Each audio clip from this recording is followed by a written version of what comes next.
오늘 성경에 나온 침례들입니다. 요거는 한 7개 정도 다 정리하겠습니다. 지금 이렇게 끝내려고 했다가 요거 정리하고 끝내겠습니다. 에베소 4장 4절 6절입니다. 에베소 4장 4절 6절.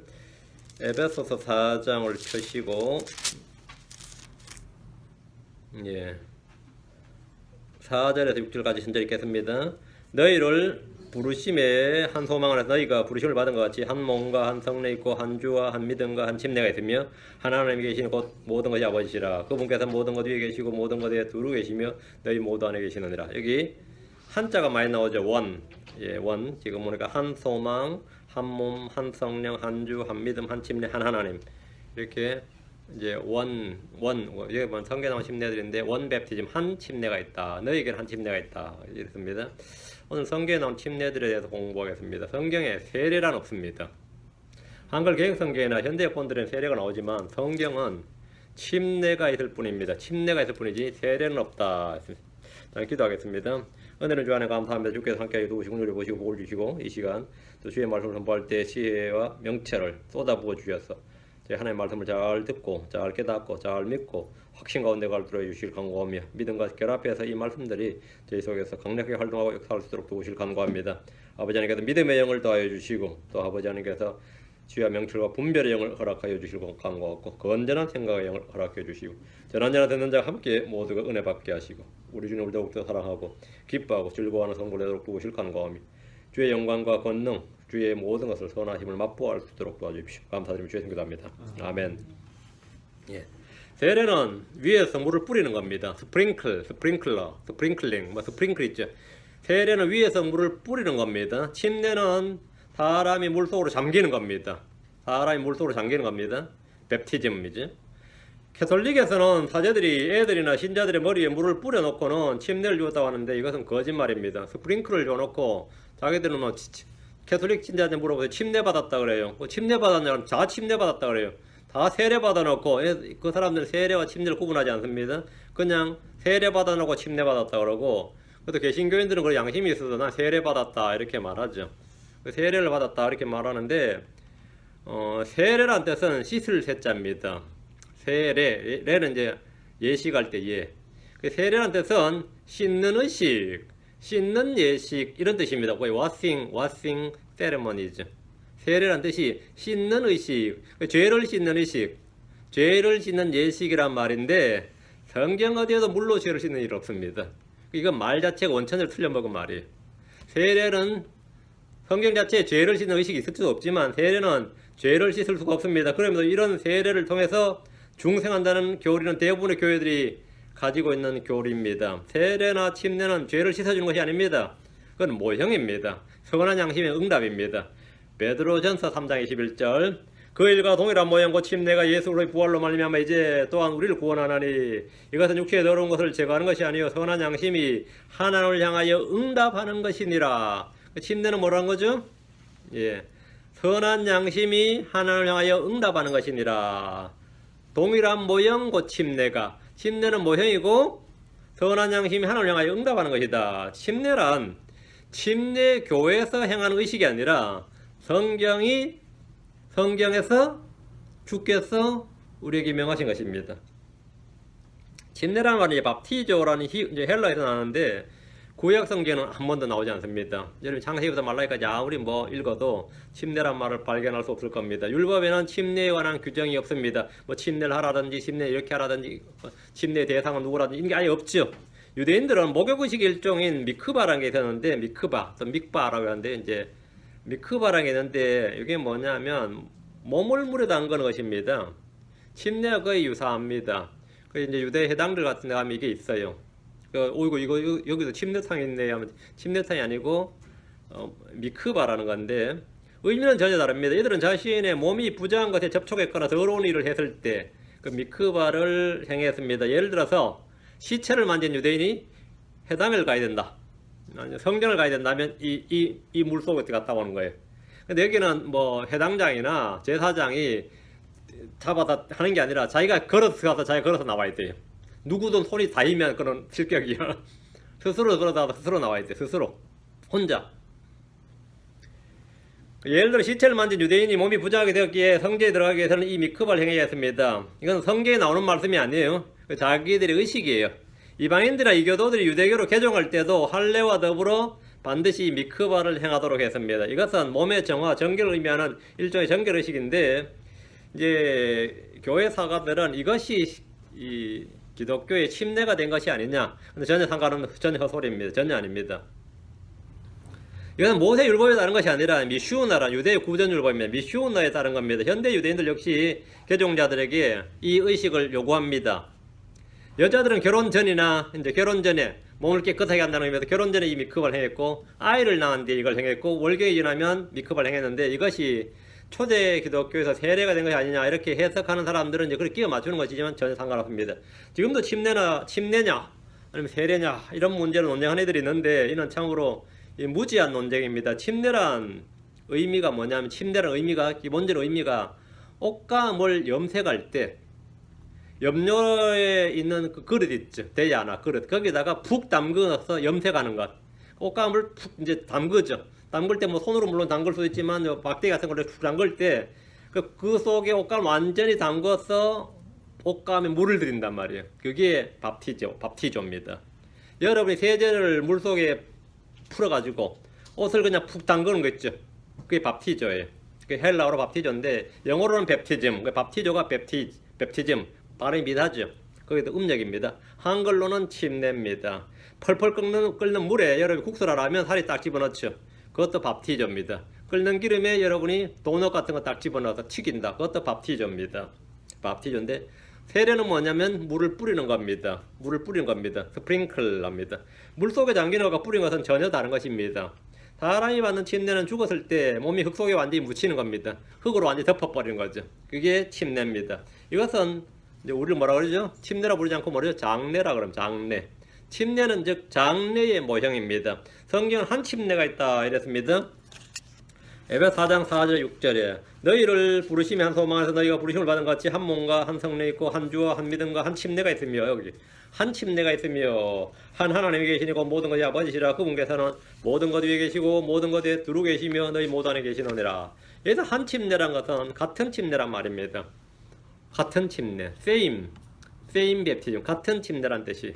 크리스천이 받은 침례는 모두 한 침례, 즉 같은 침례란 말입니다. 한 주, 한 믿음, 한 성령, 한 몸 안으로 받은 침례이기 때문에 한 침례, 같은 주, 같은 믿음, 같은 성령, 같은 몸, 같은 침례. 이게 한 침례입니다. 성경에 나오는 침례는 모두 7가지입니다. 성경을 통해서 성경이 말하는 침례들에 대해서 오늘 공부하겠습니다. 첫째, 고린도전서 10장 1절 2절. 모세의 침례입니다. 모세가 유대 민족에게 국가적으로, 이건 내셔널 뵙티즘이에요. 국가적으로 베푼 침례입니다. 국가적으로, 민족적으로. 구약의 유대인들이나 율법에 침례에 관한 규례가 전혀 없습니다. 여러분이 창세기부터 계시록까지 어딜 봐도 침례란 단어를 발견할 수가 없습니다. 율법 어느 규정에도 백성들에게 침례를 행하라는 말이 없습니다. 할례에 대한 규정은 있지만 침례에 대한 말은 없는데, 신약 성경에서 구약 성도들이 받은 침례에 대해 기록하고 있습니다. 고린도전서 10장 1절 2절. 또한 형제들아, 난 이것을 너희가 모르기를 원치 아니하노니 곧 우리 조상들이 다 구름 아래 있고 모두 바다를 지나가며 모두가 구름과 바다 속에서 모세에게 침례를 받고. 자, 홍해바다를 지나간다고 생각해 봅시다. 홍해바다 갈라져서 그 살 지나가요. 자, 고린도전서 10장 1절 2절. 자, 홍해바다를 지나가는데 그 위에 구름으로서 하나님께서 불기둥과 구름기둥이죠. 밤에는 불기둥, 낮에는 구름기둥입니다. 구름으로 덮어버렸어요. 그럼 어떻게 되는 거죠? 밖에 나오면 어떻게 되는 거죠? 완전히 장사 지낸 거죠. 이걸 수장이라 그래요. 수장한 거죠. 이스라엘 민족이 갑자기 뭐가 되냐, 홍해 속으로 다 들어가서 완전히 잠겨버린 거예요. 밖에 나오면 그냥 구름 덮어버렸단 말이죠. 모두가 구름과 바다 속에서 모세에게 침례를 받고, 이들이 이집트 군대의 추격을 피해서 홍해를 건넜습니다.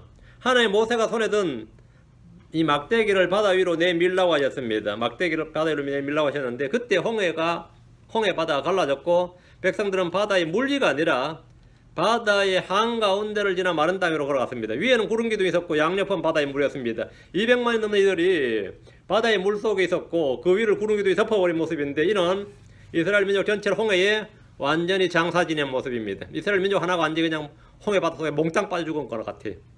이런 것을 뭐라 그러죠? 수장이라고 합니다.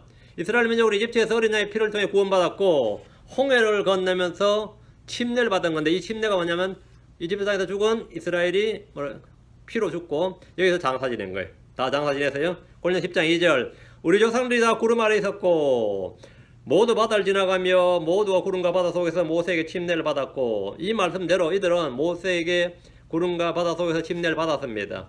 이들의 행위는 개개인이 인격적으로 행한 일이 아니고 원투원으로 한 명 한 명 가서 모세에게 침례를 받은 게 아니고 모세의 지휘 아래 온 민족이 공동체로 국가적으로 민족적으로 행했습니다. 이들은 한 사람씩 차례대로 침례를 받은 것이 아닙니다. 온 백성이 민족적으로 홍해바다에서 침례를 받았습니다. 이들은 온 세상에서 유일하게 하나님께로 구별된 민족입니다. 이 침례를 통해 이스라엘은 세상을 예표하는 이집트와 마귀를 예표하는 파라오의 권세로부터 완전히 죽게 되었습니다. 완전히 죽게 되었어요. 이제 더 이상 이스라엘이 이집트의 권세와 영향력 아래 있지 않고 그들과 분리되고 단절이 되었습니다. 그러나 이후로 유대인들은 이런 침례를 받을 일이 전혀 없었습니다. 이것은 그 다음 세대 한번 받으면 끝이, 이스라엘 자체가 전체가 뭡니까? 침례를 받아버리기 때문에 뭐 2세대 3세대 계속 받아야 되는 게 아니고 그 한 번으로 끝이. 요서를 통해 요르단을 걷는 것도 유사한 것이긴 하지만 민족적으로 이런 재현될 수 없는 것입니다. 하나님은 이들이 가나안 땅에 들어가면 뭐 요르단 강이나 아니면 지중해 바다로 가서 아니면 유프라테스 강으로 가서 이런 침례 의식을 거행하라 명령을 주지 않으셨습니다. 조상들이 이집트를 나올 때 받은 침례로 온 민족이 다 침례를 받은 겁니다. 한 번으로 끝이었습니다. 한 번으로.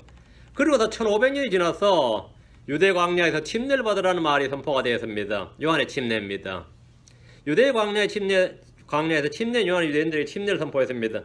1500년 전에 이스라엘이 홍해에서 받은 침례 이후로 이번에는 민족적으로 아니라 개개인이 나와서 물로 침례를 받으라는 겁니다. 마태복음 3장 1절 2절 그무렵에 침례자 요한이 와서 유대 광야에 선포하이르되 너희는 회개하라 하늘의 왕국이 가까이 왔느니라 하였으니, 자, 지금 때가 어느 때냐면 회개하라 하늘의 왕국이 가까이 왔느니라. 하늘의 왕국이 가까이 왔기 때문에 침례를 받아야 된다는 거예요. 침례 요한이 선포한 침례는 회개의 침례였습니다. 회개의 침례 3장 11절 마태복음 3장 11절 참으로 나는 회개에 이르도록 너에게 물로 침례를 주거니와, 여러분 참으로 나는 회개에 이르도록 너희가 회개하라고 침례를 주는 거예요. 회개하라고. 물로 침례 받는 게 뭐냐면 구원, 이게 아니라 회개하라 이거야. 회개에 이르도록 너에게 물로 침례를 주거니와 내 뒤에 오시는 분은 나보다 더 능력이 있으심에 나는 그분의 신발을 나를 자격도 없노라. 그분께서는 너에게 성령님으로 침례를 주시고 불로 침례를 주시리니. 그러니까 요한이 지금 침례를 주면서 누굴 증거하는 거죠? 예수님을 증언하는 거죠. 예. 요한의 침례의 목적은 회개가 하나고 다음에 그 사람들로 하여금 예수를 증언한, 그 사람들에게 예수를 증언한 것이었습니다. 요한은 유대인들이 회개에 이르도록 물로 침례를 줬습니다. 하늘의 왕국이 가까이 왔기 때문에, 즉 이스라엘의 소망인 메시아의 오심이 가깝기 때문에 이들은 회개를 필요로 했습니다. 요한의 증언에 따르면 하늘의 왕국이 지금 가까이 와 있습니다. 백성들은 메시아의 오심을 준비해야 됩니다. 하나님 만날 준비를 해야 되는데 그게 뭐냐면 회개입니다. 요한이 이들에게 선포한 것은 너희는 회개하라 합니다. 죄인들이 가장 시급한 일입니다. 하늘의 왕국이 가까울수록 급하고 중요한 일 한 가지를 말하라면 회개하는 겁니다. 성전으로 모여라, 시생물을 가져오라, 11조를 바쳐라, 교회를 지으라 아닙니다. 너희는 회개하라 합니다. 요한의 침례를 받은 사람들은 그가 선포한 하늘의 왕국 주의 오심을 모두 받아들이는 사람들입니다. 요한의 침례를 받았다는 것은 요한이 선포한 그리스도를 받아들인 겁니다. 요한의 침례를 거절한 것은 하나님의 계획을 거절하는 겁니다. 누가복음 7장 30절 누가복음 7장 30절 바리새인들과 율법사들은 그에게서 침례를 받지 아니하였으므로 자기들 향한 하나님의 계획을 거절하더라. 침례를 안 받았다. 요한의 침례를 안 받은 건 뭘 거절한 거죠? 하나님의 계획을 거절한 것이다. 하나님의 계획, 침례는 하나님의 계획이었다.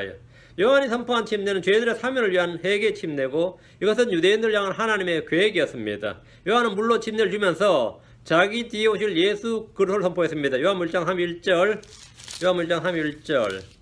요한의 침례의 목적을 이렇게 요한 스스로가 말하고 있습니다. 요한의 침례의 목적이 뭐냐? 그냥 물 뿌린 게, 물속에 잠그는 게 목적이 아니에요. 내가 그분을 알지 못하였으나 그분이 이스라엘에 드러나야 하므로, 그분이 이스라엘에게 드러나야 하므로 내가 와서 물로 침례를 주노라 하니라. 물로 침례를 주는 목적이 뭐죠? 그분이 이스라엘에게 드러나야 하므로. 그러니까 요한의 침례 목적은 예수 그리스도를 이스라엘에게 드러내는 겁니다.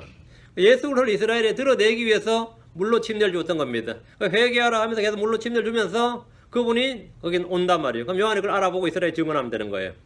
요한은 이들이 회개에 이르도록 물을 침례를 줬는데 마가복음 1장 4절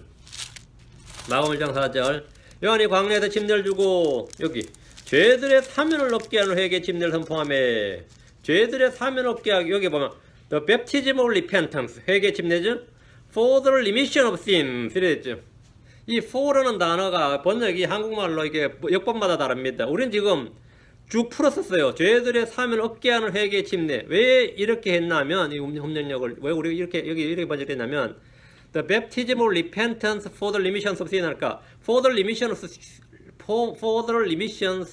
of sins 하니까 죄들의 사면을 위한 회개 침례 하니까 침례가 마치 죄들의 사면을 위한 것처럼 됐단 말이에요. 거의. 그렇죠? 그래서 위한으로 번역하면 안 된다 해가지고 죄들의 사면으로 인한 회개 침례 이렇게 번역한 게 있고 이것도 안 돼, 저것도 마음에 안 드니까 도저히 안 되겠다 해서 지금 여기는 죄들의 사면을 얻게 하는 회개의 침례 이렇게 그 죄들의 사면을 얻게 하는 것은 회개고 그 회개의 침례를 선포했다 이렇게 해석할 수 있도록 지금 번역을 해준 거예요. 그 회개 없는 사면, 회개 없는 구원 없습니다.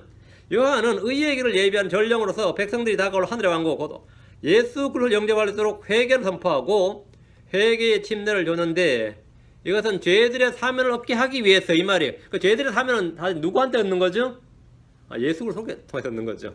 요한에게 와서 회개의 침례를 받으면 이것은 곧 뭡니까? 장차 죄들의 사면을 얻게 하기 위한 것이다 이 말이에요.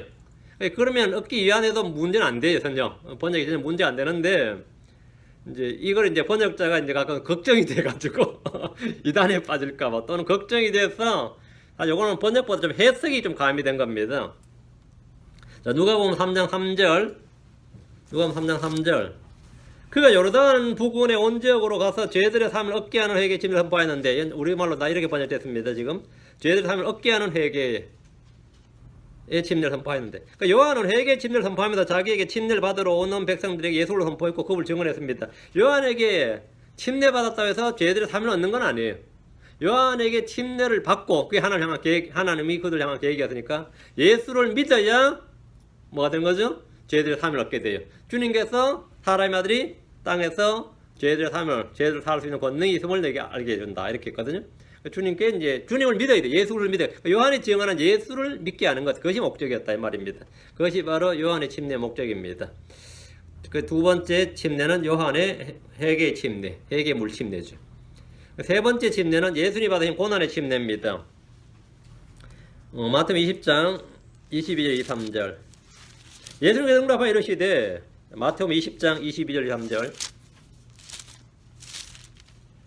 예수님께서 응답하여 이르시되 너희가 구하는 것을 너희가 알지 못하는도다. 내가 마실 잔을 너희가 마실 수 있으면 나를 잠기게 한 그 침례로 침례를 받을 수 있느냐 하시니 그들이 그분께 이르되 우리가 할 수 있나이다 하며 그분께서 그들에게 이르시되 너희가 참으로 내 잔을 마시고 나를 잠기게 한 그 침례로 침례를 받으려니 하여건더라. 나를 잠기게 한 그 침례로 침례는 뭐라는 기본적으로 잠기게 하는 잠기는 게 침례예요. 나를 잠기게 한 그 침례로 침례를 받으려니와 내 오른편과 내 왼편에 앉는 것은 내가 죽을 것이 아니니라. 다만 내 아버지께서 누구를 위하여 그것을 예비하셨던지 그들이 그것을 받을 것이라 하시니라. 예수님께서 침례에 관해서 말씀하셨죠. 내가 나를 잠기게 한 그 침례. 두 번 나오죠. 나를 잠기게 한 그 침례. 나를 잠기게 한 그 침례.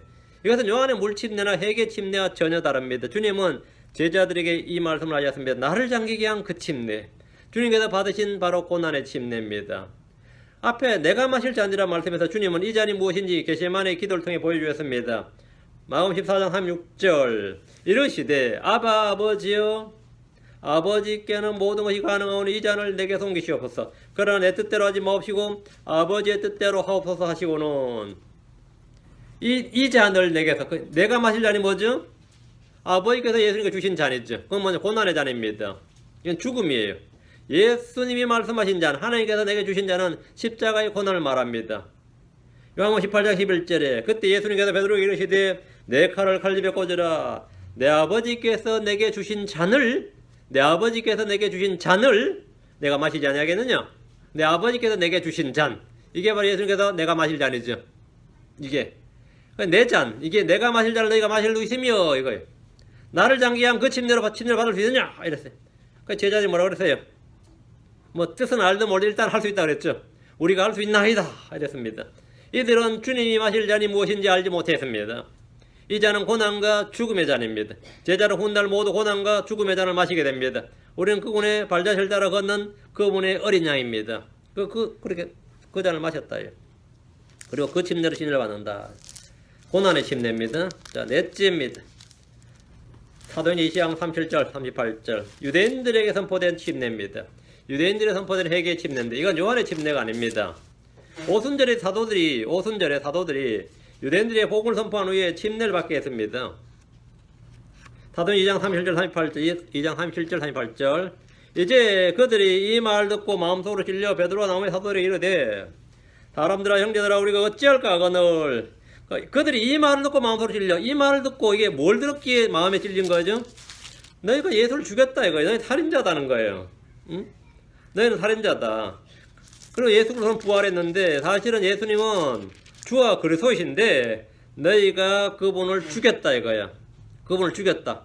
그러니까 이제 너희는 살인자다. 이러니까 이 말을 듣고 마음속으로 찔려서 베드로와 나머지 사도들에게 말하기를 사람들아 형제들아 우리가 어찌할까 하거늘 난리 났다.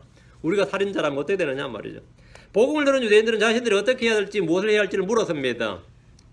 우리가 구원받으려면 어떻게 해야 되냐 지금 이 질문 아니었어요. 이 물은 사람들은 그건 아니었어요. 우리가 예수를 죽였으니 어찌하면 좋을까. 예수가 주와 그리스도고 너희가 받은 성령을 주신 바로 이 통치의 메시아 통치자라면 그런 걸 우리가 모르고 죽였으니까 그럼 우리가 어찌하면 좋을까. 어찌해야 할까 했어요. 오순절에 모인 유대인들이 자기들이 죽인 예수가 주와 그리스도라는 사실을 듣고 그럼 자신들이 어떻게 해야 되느냐 이거예요. 생명의 통치자를 죽였다 하니까 그럼 우리가 어찌 해야 되느냐. 죽었으면 어떻게 되죠? 사면을 받아야죠. 죽였으면. 이들의 관심은 자신들이 그분을 죽인 살인죄에 대해서 어떻게 사면을 받을 수 있는가에 대한 것입니다. 율법에 따르면 사람을 죽이면 반드시 뭐죠? 반드시 죽을지니라 사형입니다. 레기 4장 17절에 사람을 죽이는 자는 반드시 죽일 것이요 했어요. 그래 유대인들은 다 죽게 된 거죠. 그들은 자신들이 살인자가 되었고 율법에 따르면 사형에 당한 죄인들이라는 사실을 듣자 마음이 찔렸고 이건 보통 일이 아닌 거예요. 베드로와 나머지 사도들에게 사람들아 형제들아 우리가 어찌할까 하고 물은 겁니다. 속죄물 같은 희생물을 해야 되는지 아니면 다른 무엇을 해야 되는지 물었던 겁니다. 그들의 질문에 대한 베드로의 답변이 2장 38절. 이 베드로가 그들에게 이르되 회개하고 너희 각 사람이 예수 그리스도 이름으로 침례를 받아 죄들을 사면하더라.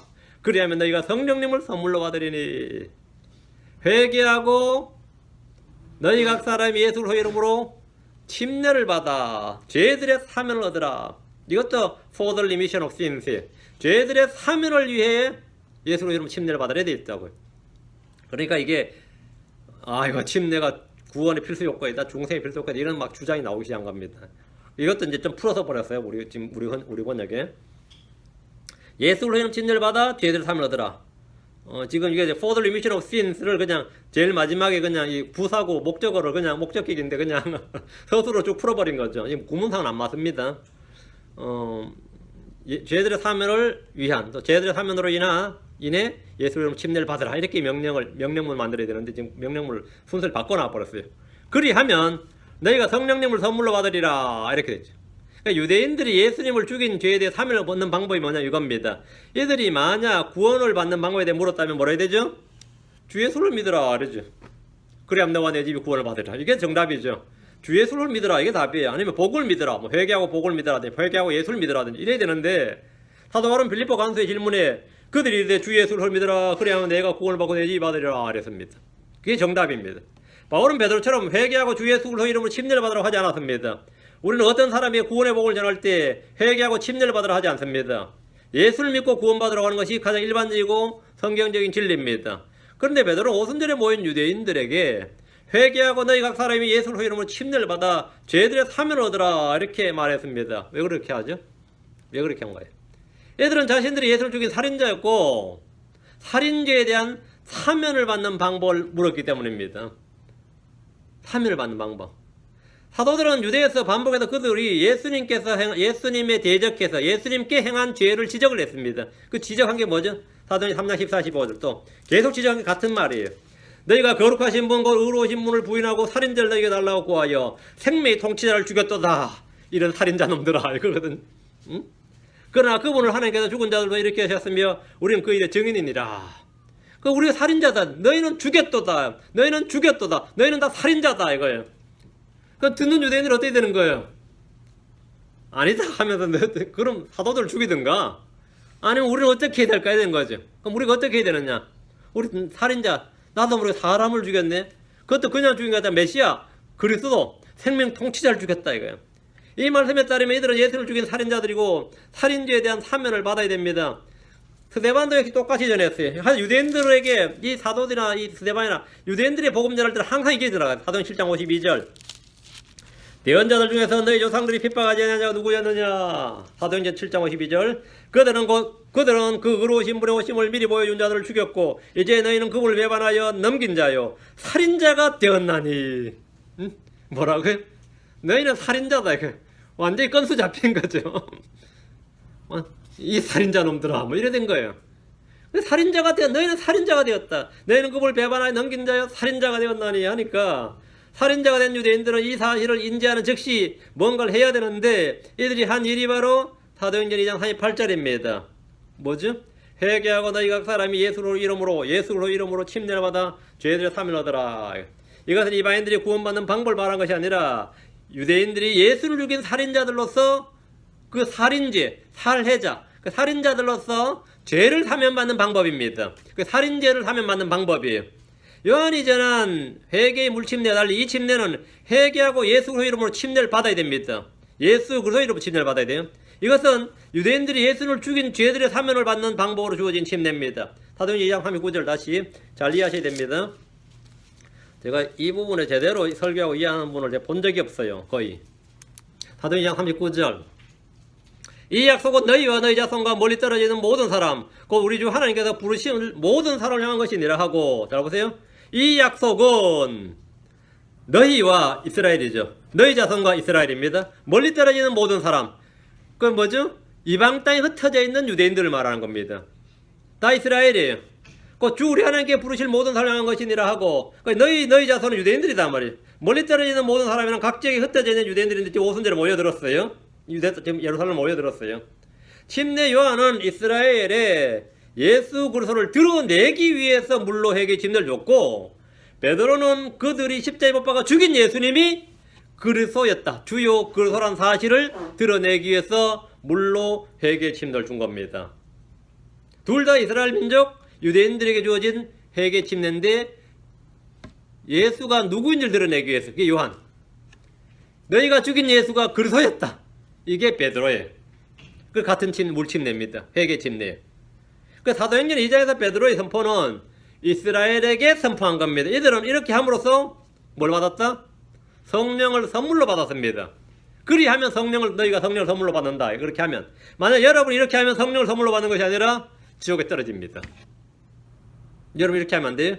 이 구절에서 두 개의 중요한 이단 교리가 나옵니다. 하나는 회개하고 물로 침례를 받으면 성령을 받는다. 즉 성령을 받기 위해서는 침례가 필수 요건이다. 이 교리입니다. 사도행전 38절 읽어보니까 그래 글자 그래 보이잖아요. 이에 베드로가 그들에게 이르되 회개하고 너희 각 사람이 예수 이름으로 침례를 받아 죄를 사면하더라. 침례를 받아 죄를 사면하. 그 영어 킹잼 성경 좀 더 하죠. Repent and be baptized every one of you in the name of Jesus Christ for the remission of sins. 죄들의 사면을 위하여 침례를 받으라. 이렇게 이거 더 하죠. 그러니까 여기서 중요한 교리가 뭐냐면 침례는 죄 사면의 죄 사함의 필수 요건이다. 그러니까 침례에 의한 죄 사함, 침례에 의한 구원, 침례에 의한 중생 교리인데 대부분의 교회에서 채택하고 있습니다. 대부분의 교회에서. 또 한 가지 이단 교리는 뭐냐면 주 예수 그리스도 이름으로 침례를 받아야 된다. 그러니까 아버지 아들과 성령 이름으로 침례를 받으면 안 되고 주 예수 그리스도 이름으로 침례를 받아라. 이렇게. 마태복음 28장 19절에는 그러므로 너희는 가서 모든 민족들을 가르치고 아버지 아들과 성령의 이름으로 그들에게 침례를 주며 이랬는데 이 사도행전에 보니까 아버지 아들과 성령의 이름으로 침례를 준 예가 한 번도 없어요. 그래서 그럼 무슨 뜻이냐? 분명히 여기는 아버지 아들과 성령의 이름으로 그들에게 침례를 주며 이렇게 돼 있고 여긴 주 예수로 이름 침례를 주었다 이러니까 아버지 이름도 주 예수고 성령 이름도 주 예수다 이렇게 된 거죠. 이걸 성경에서 뭐라면 이게 신학에서 뭐라면 예수 유일주의 이렇게 말합니다. 요 이단을 이제 신학 용어로는 양태론 아니면 일신론 단일신론 이렇게 말하는데 예수님이 하늘에서는 아버지고 땅에서는 아들이고 부활해서 하늘에 올라갔다가 다시 올 때 오순절 이후에는 성령으로 오셨다는 거예요. 이걸 이제 비유로 풀 때 나는 난데 집에 가면 아내에게는 남편이고 자식에게는 아버지고 부모에게는 아들이다. 난 하나인데 이런 식이에요. 이런 식. 예수님께서도 형태만 바뀌었지 사실은 하나다. 모양만 바뀌었다. 그래서 모양과 모습만 바뀌었다. 모양의 양자, 모습의 태자, 양태론이라 그럽니다. 이걸 양태론인데 물이 있는데 얼면 얼음이 되고 따뜻해지면 뭐가 되는 거죠? 물이 되고 끓이면 수증기가 된다. 그러니까 모양만 바뀌었다. 그 모양만. 그 양태론이란 말이지. 예수도 구약에서는 성부였다가 육신 있고 아들이 되었다가 부활해서 내려올 때는 성령이 되셨다. 뭐 이런 식이. 아버지 아들과 성령으로 침례를 주란 말은 결국은 주 예수님의 침례를 줘. 주 예수가 다 아버지 아들과 성령이다. 뭐 이런 주장인데 이게 적지 않은 수입니다. 적지 않은 수예요. 제 아는 친구 중에도 뭐 강력하게 이것만 선포하고 다니면서 맨날 뭐 입만 열면 이것만 떠드는 형되고 있어요. 옛날에 멀쩡했는데 어째 그래 됐어. 어쩌다 그래 됐어요. 주 예수님을 침례를 받으라 이 말은 베드로가 지금 오순절에 유대인들에게 회개의 침례를 선포하면서 주 예수 그리스도 이름으로 침례를 받으라 이렇게 한 것은 그럼 왜 아버지 아들과 성령으로 침례를 받으라 그러지 않았나 이 말이에요. 그런 양태론이 아니고 이들은 아버지와 성령을 옛부터 전에도 지금도 믿고 있었어요. 그리고 아버지와 성령을 그건 아니에요. 예수님을 죽인 죄에 대해서 지금 묻고 있기 때문에 예수님을 알지 못하고 죽였단 말이에요. 그러니까 유대인들은 아버지와 아들과 성령의 이름으로 침례를 받을 이유가 전혀 없는 거죠. 이들은 아들을 믿지 않고 죽인 살인죄에 대해서 사면을 필요로 하는 겁니다. 아버지는 아들이 아니고 아들은 아버지가 아니고 아들은 성령이 아닙니다. 아버지가 성령이 아니고 전혀 아니에요. 성령이 예수가 아니단 말이죠. 그건 전혀 아닙니다.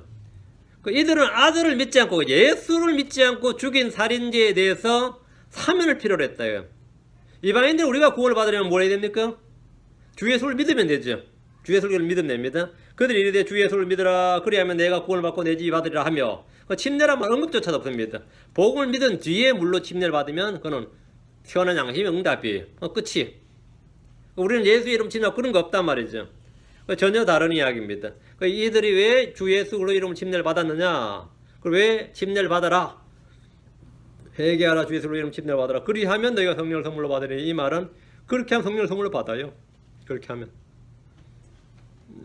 그리고 그들은 그 예수를 죽인 살인죄에 대해서 사면을 원했던 겁니다. 그리고 그 방법이 사도행 2장 38절이고 그렇게 되면 너희는 성령을 선물로 받는다. 예수만 받으면 이제 유대인들은 이미 아버지와 성령을 믿고 있었어요. 예수만 믿으면 삼일체 하나를 다 믿는 거죠. 그러면 구원받는 거예요. 다섯째, 이방인들이 받은 물침례입니다. 우리가 받은 물침례. 복음을 믿은 이방인들은 복음을 믿어야 받아요. 복음을 믿은 이방인들은 아버지 아들과 성령으로 침례를 받습니다. 어떤 목사님이 평생 세례를 주다가 은퇴할 때가 다 돼가서 침례가 맞다는 걸 알고 자신이 다시 침례를 받고 교회 성도들에게 모두 다시 침례를 받도록 했다가 그 교단에서 이단 판결을 받고 쫓겨났습니다. 그런데 그렇게 한 거는 이제 뭐 자랑이야. 그게 맨날 그 쫓겨났다 이야기를 맨날 하시는데 그런 그분에게 해결되지 않은 한 가지 문제가 있었는데 이게 뭐냐면 주 예수님의 이름으로 주 예수 그리스도 이름으로 침례를 줘야 되는지 사도행 2장 38절에 나오는 주 예수 그리스도 이름으로 침례를 줘야 되는지 아버지 아들과 성령으로 침례를 줘야 되는지 마태복음 28장 19절에 따라서 요게 해결이 안 됐어요. 그래 킹제임스 성경적으로 왔는데도 이게 해결이 안 돼. 분간을 못해. 사도행전에서 침례란 구절 다 찾아보니까 어디에도 사도들이 아버지와 아들과 성령으로 침례를 준 예가 없는데 이 마태복음 28장 19절은 분명히 명령으로 그러 너희는 가서 모든 민족들 가르치고 아버지 아들과 성령님의 이름으로 그들이 침례를 주며 이렇게 말씀하기 때문에 자기도 답답해 미칠 지경인 거예요. 베드로는 그렇게 안 줬대. 바울도 주 예수님의 침례를 받았고 그렇죠. 그래서 이게 답답해 미치겠는데 진리의 말씀을 올바로 나누어야 됩니다. 유대인과 이방인, 구약과 신약을 바르게 나누는 것이 가장 기초입니다. 마태복음 28장 19절은 주님께서 사도들에게 이방인들에게 가서 너희가 어디로 갔어요? 세상 끝까지 갔어. 세상으로 갔어. 이방인들에게 가서 그들에게 뭐라고요? 가르치고 모든 민족들을 가르치고 아버지 아들과 성령 이름 침례를 주고 유대 땅에서는 예루살렘에서는 이제 주 예수님은 침례를 주고 그 헷갈릴 게 없어요. 그 제가 이걸 설명해 줬는데 잘 알아들었는지 모르겠어요. 그러고 나서도 아이고 미치겠다 그런지 모르겠는데 내가 되게 그걸 헷갈릴 게 하나도 없다 그러니까 헷갈릴 게 아니라 이거예요. 응? 사도행전은 예루살렘과 유대 땅 사마리아에서 그들이 한 일을 기록한 것입니다. 유대 땅 예루살렘에 있는 사람들은 모두 유대교를 믿은 유대인 신자들입니다. 그들은 불신자가 아니라 유대인 신자들이고 율법을 잘 지키고 오순절에 천하각지에서 모여들 정도로 열렬한 사람들이에요. 이들은 율법이 있고 하늘 향한 믿음이 있고 할례가 있고 회개와 같은 기초 원리들을 가지고 있었습니다. 이들에게 필요한 것은 그들이 예수를 배척하고 죽인 죄, 그 예수를 믿지 않고 죽인 죄에 대한 회개와 그분의 이름으로 받는 침례입니다. 이방인들은 하나님도 없고 언약도 없고 그래서 밖에 있던 자들입니다. 이방인들은 당연히 아버지와 아들과 성령의 이름으로 다 받아들여야 돼요. 그리고 침례를 받아야 됩니다. 전혀 헷갈릴 이유가 없습니다. 사도행전 10장 43절 44절 유대 땅에서 이방인 한 명에게 복음을 전한 베드로 이야기가 나옵니다. 사도행전 10장 43절 44절 유대 땅에 있는 이방인 고넬료가 구원받는 이탈리아 백부장이었죠. 베드로는 그 집에 들어가 복음을 전했습니다. 43절 그분에 대하여 모든 대언자들로 증언하되 하면 이제 그분에 대하여 예수님에 대하여 예수로 대하여 누구든지 그분을 믿는 자는 그분의 이름으로 말미암아 죄들의 사면을 받으리라 하면서 복음을 전했죠. 이거 제대로 제3의 복음을 전한 겁니다. 이게 바로 그분의 이름으로 누구든지 그분을 믿는 자는 정확하죠. 누구든지 그분을 믿는 자는 그분의 이름으로 말미암아 죄들의 사면을 받으리라. 베드로는 침자도 않고 집어냈습니다. 회개란 말도 없고 침례란 말도 없어요. 믿는 자는 죄들의 사면을 받는다요. 베드로는 예수를 차분히 증언했습니다. 그리고 마침내 이 말을 할 때 위로부터 이 말씀을 들은 모든 사람이 성령이 임했습니다. 베드로가 이제 다음에 43절 44절에서 회개하고 주 예수로 이러면 침례를 받으라 하려는데 만약에 옛날 했던 식으로 너희는 회개하고 각각 주 예수로 이러면 침례를 받으라 그리하면 성령을 선물로 받으라 하려면 틀려먹었죠. 왜? 이미 성령이 내려왔어. 뭐 그 말 못하는 거지. 회개하고 침례를 그 말 할 수가 없어요. 43절에서 성령이 임해버린 거예요. 회개하고 침례를 뭐 이런 말 할 수가 없어. 회개하고 예수님의 침례를 받으라 하기도 전에 뭐가 온 거죠? 성령께서는 이미 베드로가 그런 말을 하지 못하도록 성령 그 사이에 벌써 그때 성령이 임해버린 거예요. 그래서 베드로가 멀쩡해진 거죠. 옛날 가다대로 하면 어떻게 된 거죠? 다음이 너희는 다 회개하고 주 예수님 침례를 이래야 될 거 아니에요. 근데 지금 그 말을 못해. 43절에서 43절을 말하는데 회개하고 주 예수로 이름 침례를 받으라 그리하면 성령 선물로 받으니 이거 말이 안 된다고요. 안 되지. 왜? 여기서 침례를 받았다고. 침대도 그 집 나오기 전에 뭡니까? 이들은 성령 받아버렸어요. 그리하면 성령 선물로 받는다 이렇게 말을 할 수가 없어요. 선포할 수가 없어요. 그 전에 이미 성령이 임해버렸습니다. 이들은 회개하고 주 예수님의 침례를 받지 않았음에도 이미 성령이 그들 위에 임했습니다. 그 말은 뭐죠? 회개하고 침례 받을 필요가 있다 없다? 없다 이거지.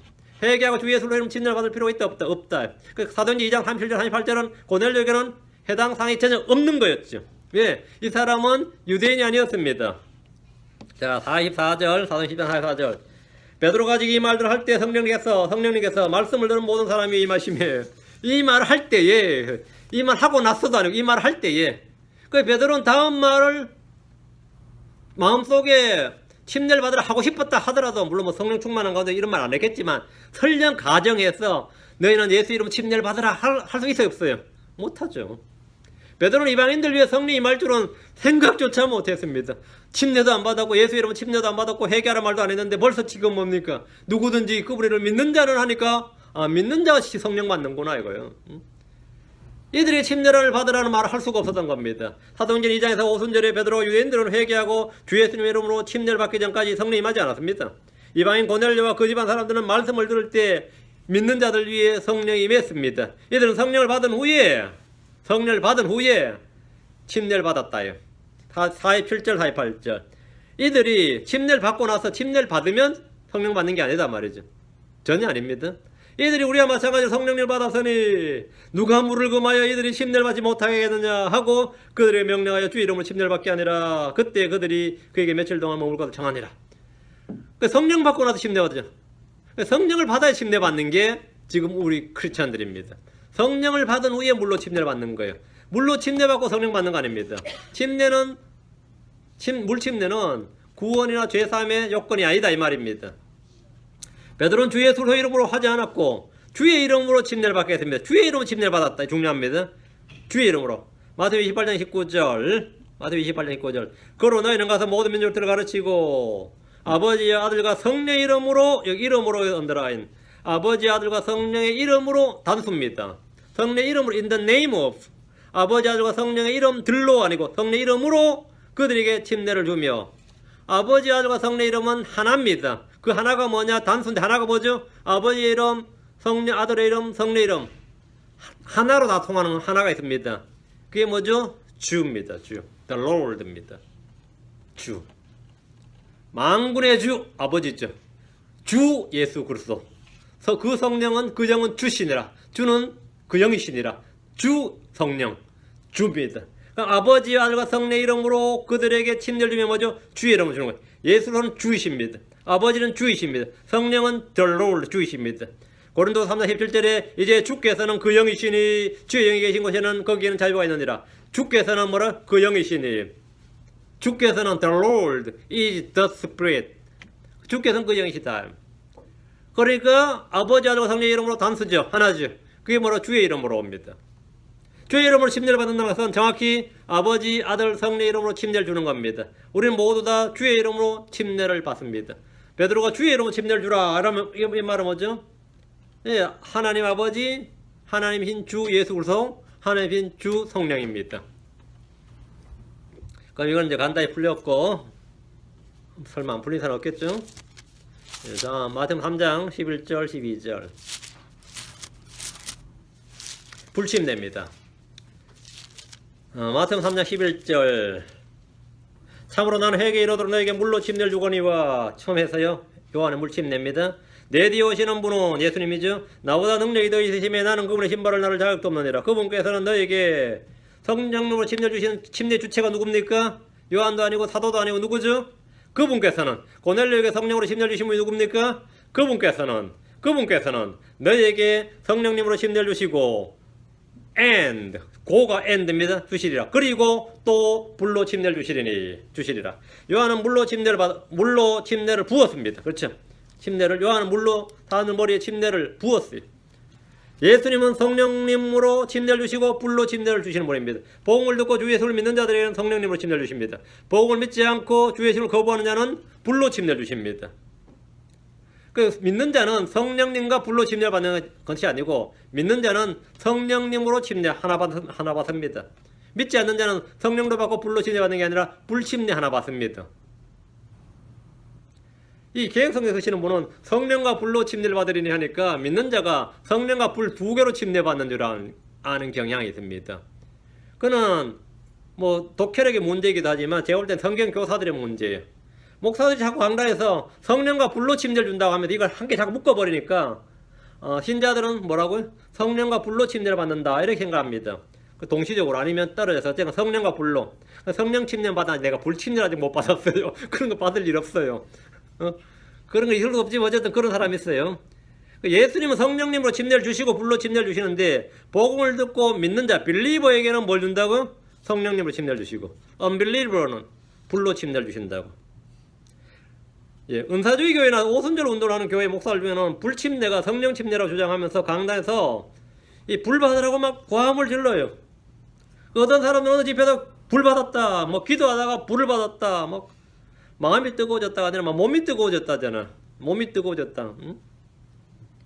그래서 이 불 받았다는 체험을 간증을 하면 또 듣는 사람도 그렇게 부러워해요. 성경에서 불은 언제나 심판과 주의의 경로를 말합니다. 그 지금 심판의 불길이 지금 타오른 거야. 그 불 받은 사람은 빨리 회개해야 돼요. 하나님 희생물을 태울 때 불을 내리셨는데 그 불은 심판의 불입니다. 소돔과 고모라에 내린 불은 심판의 불입니다. 불을 내렸죠. 소돔과 고모라 사람들이 다 회개해가지고 회심해가지고 거기에 천국 됐어요. 소돔과 고모라가 불 내려섰다게 된 거죠. 하늘에서 불이 내렸으면 오순절교회 목사들에 따르면 뭐가 되는 거죠? 거기는 완전히 지상 낙오이 돼야지. 소돔과 고모라는 다 불타 없어졌습니다. 하늘에 내린 불은 심판의 불이었습니다.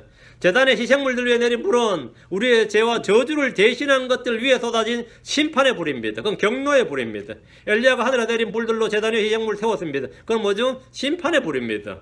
엘리야를 잡으러 온 50부장과 부하들 50명은 하늘에서 내린 불을 받았어요. 어떻게 된 것 같아요? 방언을 막 했어요. 한번 생각해봐.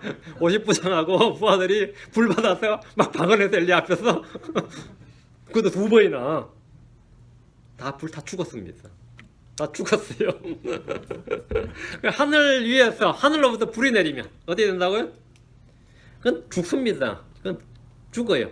불로 침례를 준다는 말은 심판에 불이한 것은 이건 내가 해석할 게 아니고 그 다음 구절이 스스로 해석을 해줍니다. 3장 12절 마태복음 3장 12절 곧 손에 키를 들고 자신의 사장마당을 철저히 정결하게 하사 자신의 알고 근무와 곡간에 들이시되 껍질은 끌 수 없는 불로 태우시리라. 여기 언더라.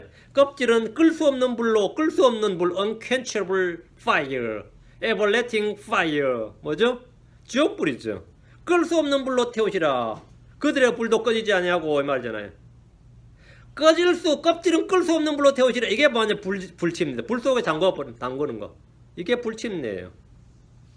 불로 침례를 주는 정확한 예는 마가복음 9장 47절 49절에 나옵니다. 주님께서 설명을 다 해주셔서 뭐 원어학자니 뭐 성경학자니 필요 없습니다. 그냥 읽고 믿으면 됩니다. 마가복음 9장 47절 49절 만일 내 눈이 너를 실족하게 하거든 것을 빼어내버리라. 한 눈으로 하나님 왕국에 들어가는 것이 2눈을 가지고 지옥 불 속에 던져지는 것보다 내게 더 나으니 거기서는 그들의 벌레도 죽지 아니하고 불도 꺼지지 아니하느니라. 이는 사람마다 불로 절여질 것이요 불로 절여질 것이요 희생물마다 소금으로 절여질 것이기 때문이라. 불로 절여질 것이요 이게 불침례입니다. 사람이 불로 침례를 받는 것이 뭔지 보십시오. 불에 던져져 절여지는 겁니다. 개혁성경을 사용하는 분들은 성령과 불로 침례를 주시라 이렇게 번역되어 있는데 성령과 불로 하면 성령 앤 불이죠. 성령과 불로. 그러니까 성령과 불이는데 이게 묶어서 하면 어떻게 되는 거죠? 버터 바른 빵 하듯이 버터와 빵 하면 묶이잖아요. 그런 식으로 성령과 불을 묶어버리면 신자들이 성령과 불로 같이 받는다 이게. 아니 성령 침례고 그러다 성령과 불도 헷갈린다. 성령의 불. 그 성령의 불로 이해하고 믿어버리는 겁니다. 성령의 불로. 그리고 그게 이제 자연스럽게 설교가 되고 이제 목사님들도 뭐 자신이 갑자기 부흥을 했다.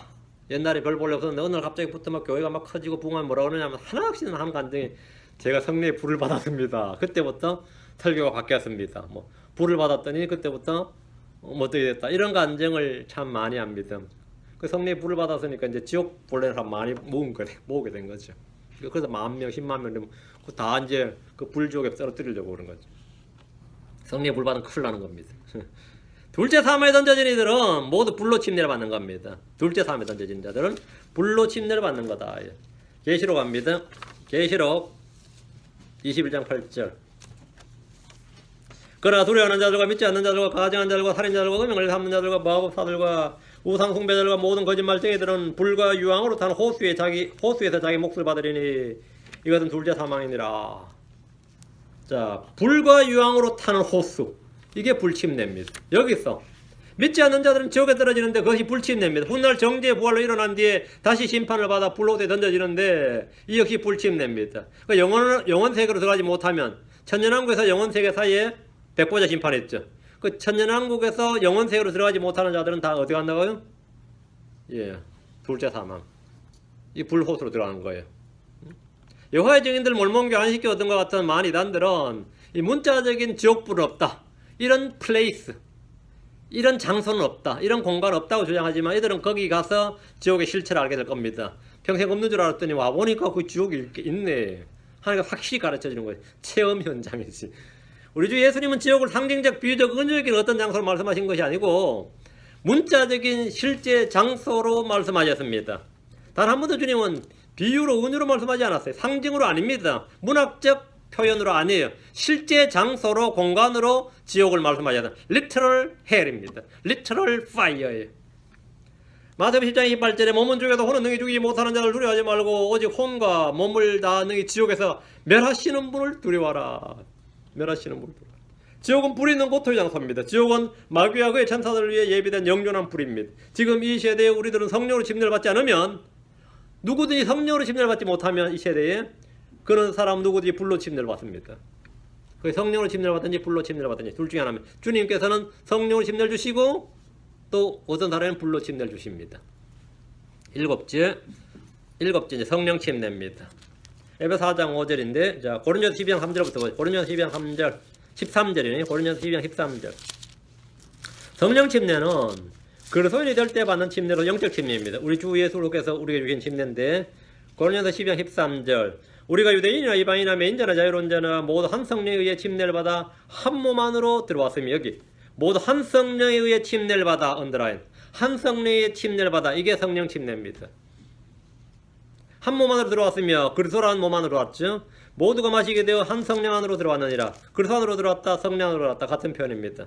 우리는 모두 한 성령에서 한 침례를 받았고 한 몸 안으로 들어왔고 한 성령 안으로 들어왔습니다. 일부 크리스천들 중에서 예수를 믿고 난 후에 성령 침례를 따로 받는 줄로 알거나 어떤 특별한 사람들에게 뭐 목사나 선교사나 부흥사나 어떤 특별한 사람들에게 주어지는 선물이 성령 침례인 줄로 생각하는 이들이 간혹 있습니다.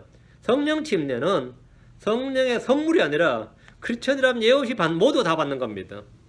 성령 은사는 하나님께서 필요한 사람에게 각 사람 필요에 따라 하나님 원하시는 대 뜻하시는 대로 나누어 주시는 것이고 성령 침례는 나누어 주고 그게 아니라 다 주시는 거예요. 성령 침례는 성령의 은사가 아니다. 성령 침례는 성령의 열매가 아닙니다. 성령 침례는 말 그대로 성령에 의해서 그리스도 안으로 들어가는 침례입니다. 침례입니다. 이것은 크리스천이라면 예외 없이 예수님을 주요 그리스도로 믿는 순간 다 받습니다. 이 침례는 그리스도의 지체, 그리스도의 몸의 일부가 되는 겁니다. 골로새 2장 12절 너희가 침례 안에서 그분과 함께 묻혔고 그분을 죽은 자들로부터 살리신 하나님의 활동에 대한 믿음을 통해 침례 안에서 또한 그분과 함께 일어났느니라. 여기 침례 안에서 그분과 함께 묻혔고 침례 안에서 또한 그분과 함께 일어났느니라. 이 침례가 무슨 침례냐 이거예요. 성령 침례다. 너희가 침례 안에서 그분과 함께 묻혔고 우리는 예수 그리스도 안으로 침례를 받는 거죠. 그분 죽으심 안으로 그리고 그분의 부활 안으로 들어가는 거예요. 그러니까 침례 안에서 그분과 함께 묻혔고 침례 안에서 그분과 함께 일어났다고 합니다. 이 침례는 예수 그리스도의 죽음과 부활과 연관되어 있습니다. 여러분 어떤 것을 불 속에 집어넣었다 끄집어낼 수 있습니다. 그렇죠? 여러분 불 속에 집어넣었다 끄집어낼 수 있어요. 성령께서 우리를 그리스도의 죽음 안으로 집어넣었다가 묻히죠. 다음에 그분과 함께 일으키실 수 있습니다. 이것은 보이지 않는 하나님의 활동입니다. 우리는 보이지 않는 하나님의 활동을 믿음으로 말미암아 그리스도 안으로 들어왔다가 그리스도 함께 일으켜지는 겁니다. 그리스도 함께 죽고 그리스도 함께 일어나는 겁니다. 이게 성령 침례입니다. 침례 요한은 예수님께서 성령으로 침례를 주시는 분이라고 말했습니다. 성령 침례는 우리를 그리스도의 죽음 안으로 넣었다가 일으켜지는 겁니다. 로마 6장 3절 4절 로마 6장 3절 4절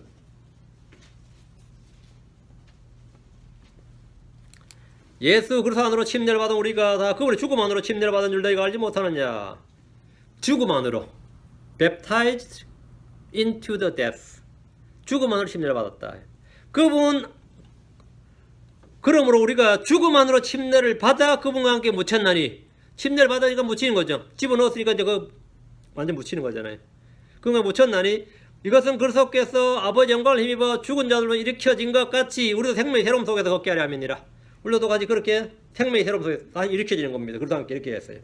우리는 이 침례를 통해서 그리스도로 옷을 입게 됩니다. 거기서 나왔으니까 그리스도 안으로 들어갔다 나왔으니까 그리스도로 옷 입게 되는 거죠. 당연하죠. 예, 그리스도로 옷 입게 됩니다. 갈라디아 3장 21절 너희 중에서 그리스도 안으로 침례를 받은 자는 다 그리스도로 옷 입었느니라. 너희 중에서 그리스도 안으로 침례를 받은 자는 그래서 우리는 다 그리스도 안으로 침례를 받은 자예요.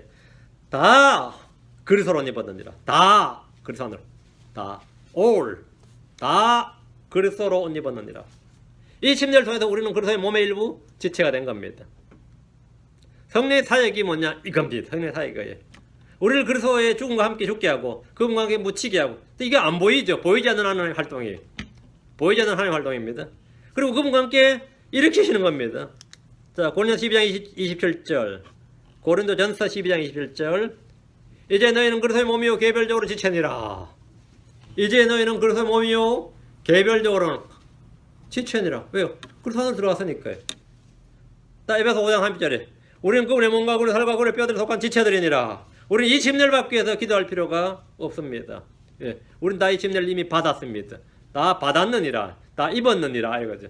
우리는 이미 그분 안으로 침례를 받았기에 감사와 찬양을 드려야 됩니다. 우리가 그리스도 안으로 들어가는 게 아니라 주님께 성령의 사역이고 예수님께서 주시는 침례입니다. 이것은 뭐가 중요하냐? 아는 게 중요합니다. 우리 진리를 믿는 게 중요한데 어떤 것은 아는 게 중요해요. 알면 뭐가 되는 거죠? 기도하고 구하는 게 아니라 알면 감사와 찬양을 드리는 겁니다. 감사와 찬양을 드리는 거예요. 우리는 주님께 지금 이거를 성령 침례를 주시옵소서 하고 구해야 되는 게 아니라 뭐 해야 되는 거죠?